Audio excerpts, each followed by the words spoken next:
What is up mga guys? At ito na nga dumating na ang ating mga alagang imported na flower horn. Ito yung isa, yung pangalawa natin at yung pangatlo at last yung pang-apat. Ito, chinecheck ko pa dito kung buhay lahat eh. Buti naman buhay lahat. Maraming salamat pala kay FH Marky, no? Kung saan ko sila binili. Maraming salamat din sa rider natin na napakabait.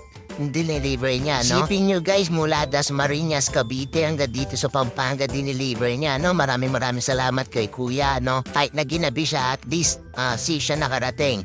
Maraming salamat ulit, kuya. At ito ay ka-climate change na ano daw? Acclimate. Yun yung tamang... Basta yun na yun. So sa part na to na ina-acclimate na natin sila, ang bala ko sana itong tatlo ay magkakasama tapos iwalay natin yung isang kampa.